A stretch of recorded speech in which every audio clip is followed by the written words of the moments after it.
Hey everybody, I'm Hamsack, and today I have another game for you guys to try out. It's called Onion Assault. It's made by a company called Horberg Productions. I don't know if I pronounced that right, but hopefully.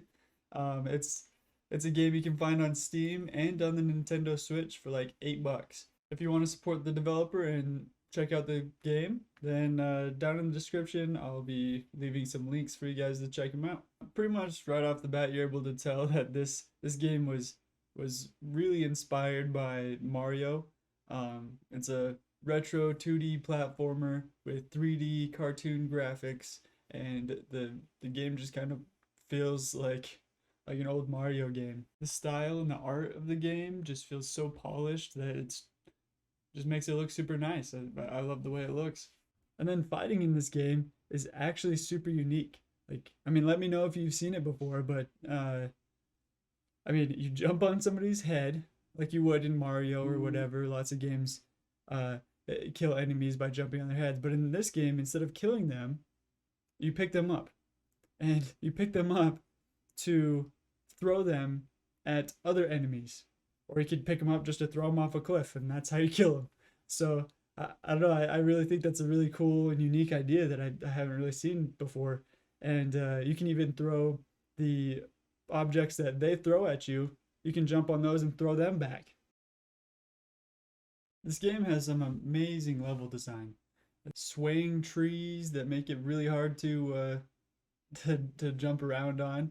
They're really cool. The hardest part for me was dealing with the icicles.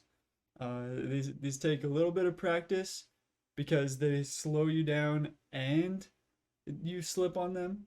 So jumping around on them isn't the easiest in the world. But after enough practice, for me it was a couple of hours practicing over and over again.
Okay, I did it.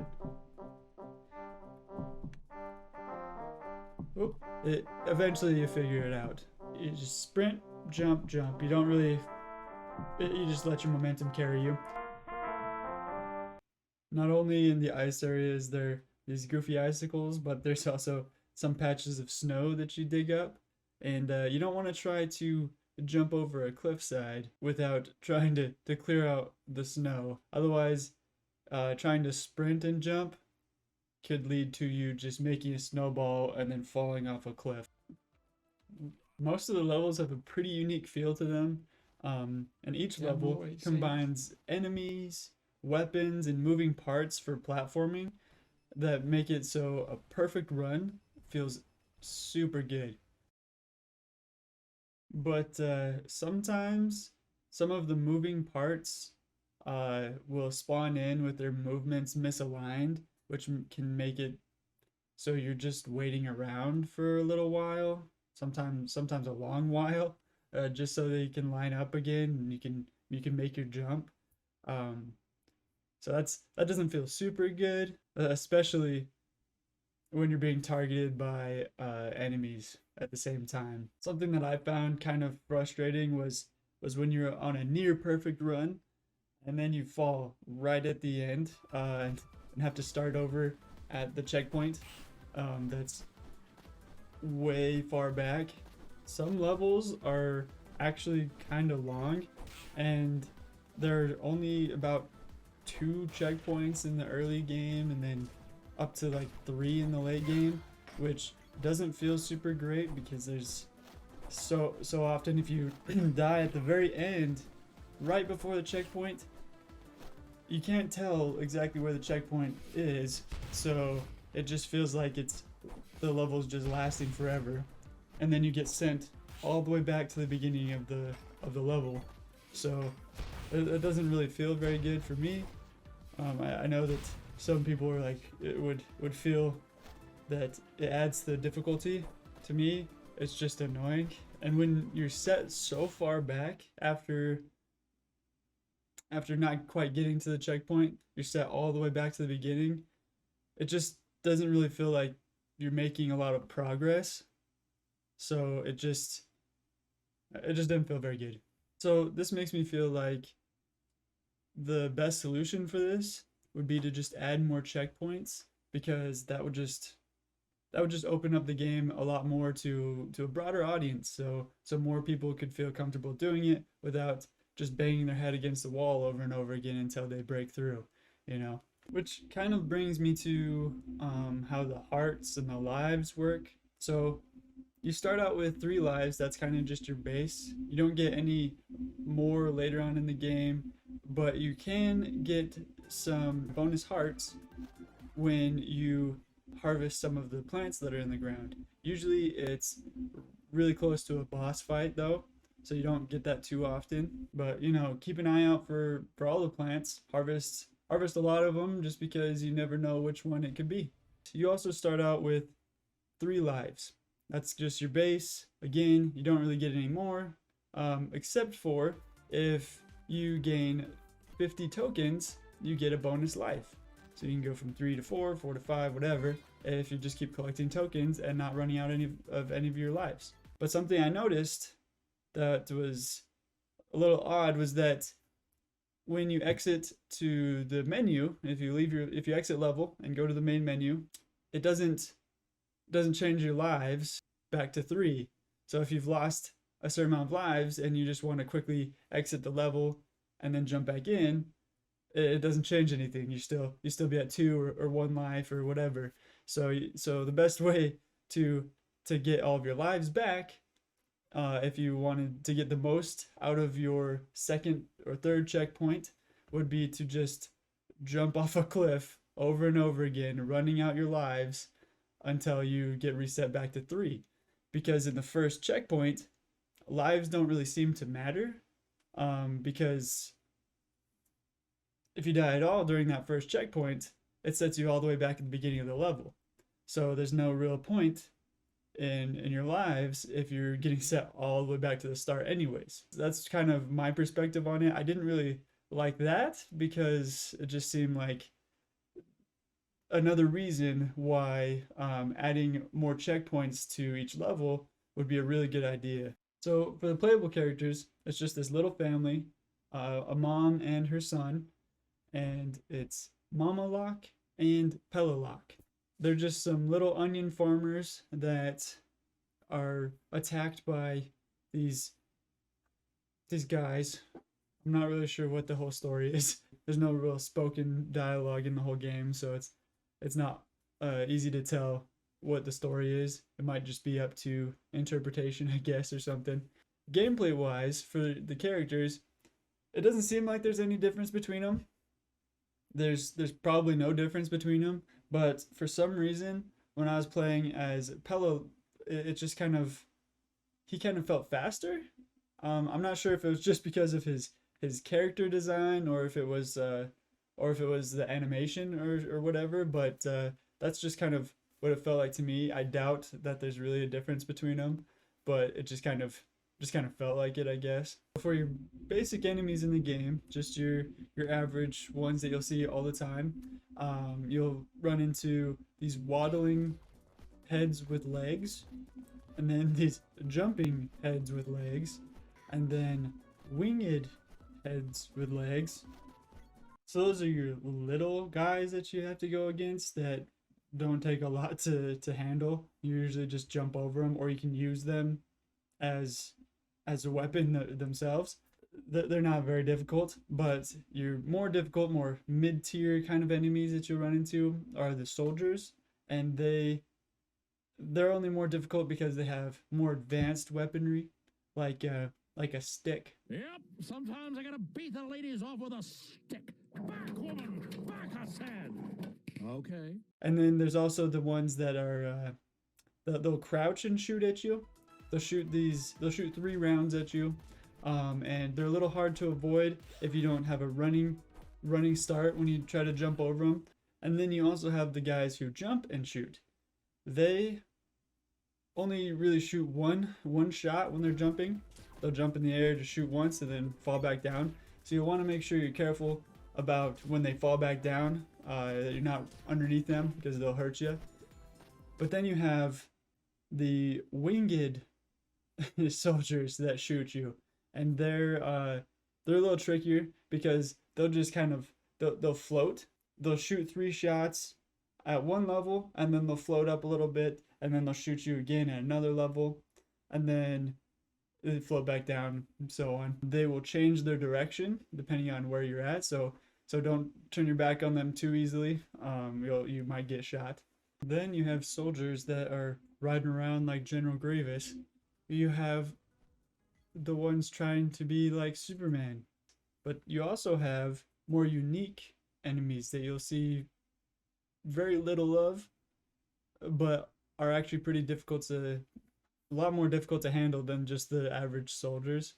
Like you have the spiky worms, which don't seem like much, but you have to deal with them usually to progress. Otherwise, they can get in your way and make things difficult on you. And then you also have the hockey players who will shoot pucks at you, and you can throw them back at them. And then you also have the flying skeletons who sort of chase you around, hover above you, and try to drop fire bombs on top of you. I hate those guys, mostly just for this one part and this one level. But then you also have these demon bats that just kind of float there. They usually have a sort of pattern that they float around in. These flying birds that will dive bomb you, so you want to watch out for those guys. You can usually jump over them, and they're sometimes hard to hit with objects when you try to throw stuff at them, but you can usually jump over them, or you could try to jump on them and throw them, but that's a little trickier sometimes. And finally, for the most unique enemy of them all, it's the very, very well-hatted gentleman. Oh, of all the years to be trim and well-hatted. So not only do you have these little enemies that are everywhere, that you can either fight or jump over and avoid, but you also have mini bosses. And some of the mini bosses you're kind of forced to fight, but some of them you can just jump over and avoid. Defeating some of them can give you bonus hearts too. So sometimes that's something you want to do, but to me it doesn't really feel like something that's necessary. You don't really have to fight them. It almost is inconvenient fighting them. Like, you're more likely to lose lives trying to fight them than just avoiding them. So usually what I did was just run past them because it was so much easier. The mini bosses that you can find in the game can range from these roly-poly Street Fighter guys to tanks and mech warriors.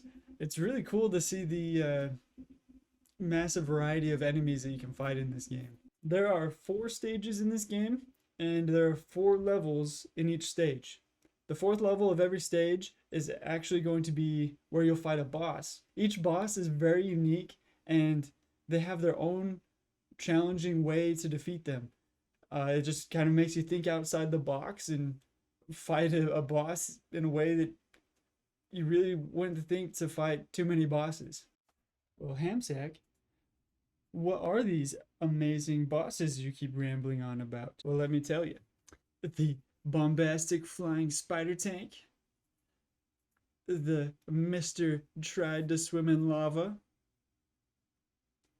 you got this drill bit, and for the final boss, Spaghetti McPool Noodle Man.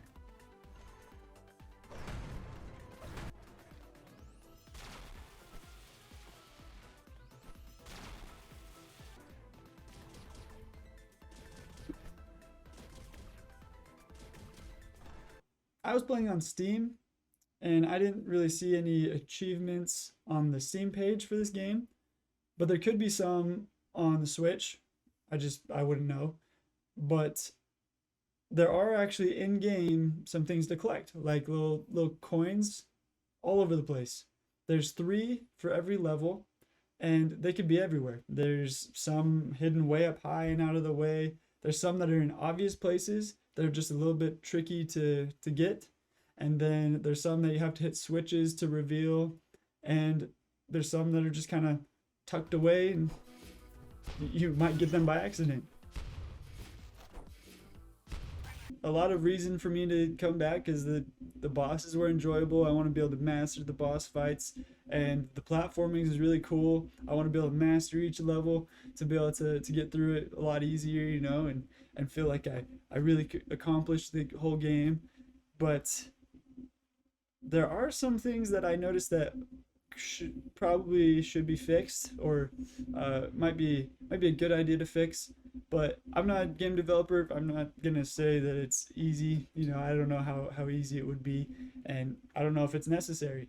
Like, this could be exactly the way the developer wants the game. So if it is, forget all this. But I just had some ideas. Like, if these could be patched into the game, it'd probably be ideal. I feel like the moving objects sometimes not aligning when they spawn in is a little annoying, because then you're just sitting there waiting for them to line back up so you can progress, which is a little annoying, but it's not a big deal. Like, that's something you could easily look over or overlook and forget about, you know. Something that I noticed that was more important, I guess, to probably be fixed was that the lives didn't reset when you exit the level.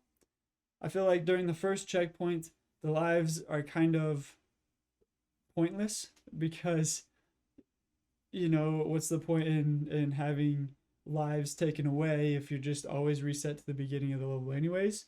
So I feel like for me, a solution for this would either to make it so your lives reset to 3 after exiting the level, or just to make it so you don't actually lose lives until the second checkpoint, until you know you've completed the first checkpoint.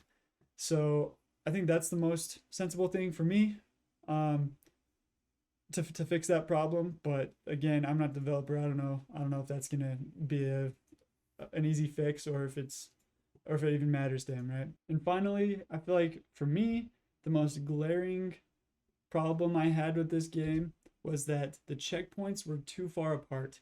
It was, you know, I was able to beat the game, but it just was so exhausting trying to complete each level, being set so far back every time I lost a life or just barely missed a jump or something. It was exhausting and very demotivating. Like, it was just hard for me to want to continue the game when I keep getting set so far back that I just don't feel like I've progressed anywhere.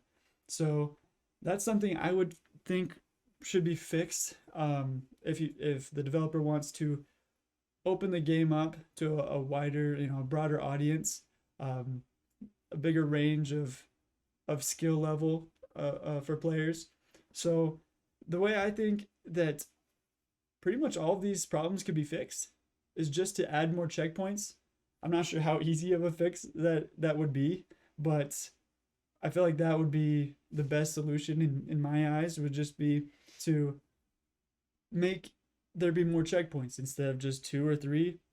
Double it. I don't know. Maybe not double it, but add a few more checkpoints into each level, just to make it so falling off a cliff, just barely missing your jump, doesn't feel so devastating, you know, because it doesn't feel good.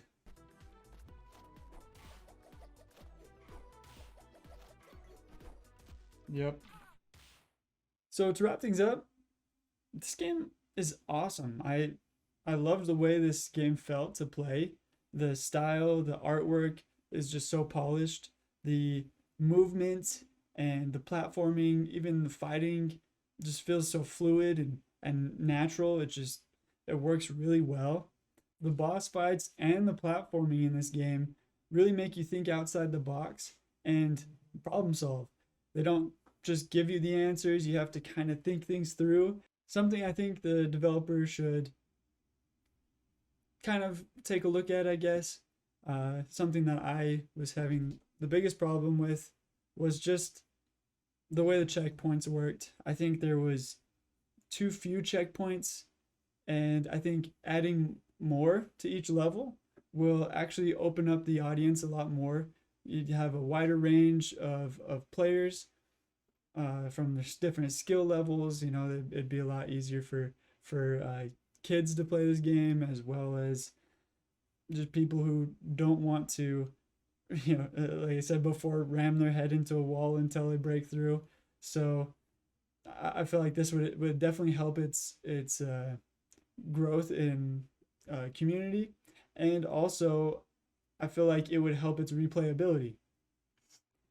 Having to having to be stuck on a level for so long doesn't really make me want to try to play that level again. But I mean, I had so much fun with this game that I think I would want to try to play it through again. But um, I could see how a lot of people would run into the same problem that I was running into and just quit the game, you know? So I think this is something the developer should take a look at. If it's not a big deal to the developer, whatever, who cares? It's his game. All right, that pretty much wraps it up for this video, everybody. Thanks for watching. If you want to check out the gameplay, I'll have a video out in a couple of days that will show my gameplay of it. If you want to just jump straight into the game, I'll have some links down in the description of the developer and the game. Give them some support, and please leave a comment down below. Tell me what you guys think. Did you agree with my review? If not, please tell me why. Otherwise, leave some games down there, some hidden gems that you might have found that I could check out and review myself too. So otherwise, if you like this content and you want to see more, please leave a like and subscribe and hit that bell to see more videos as soon as they pop out. So that's pretty much it for me. Peace.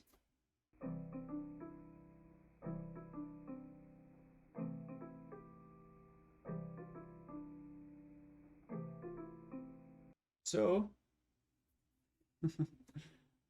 I almost want to put like a tracker of how often I say so or but um but but then so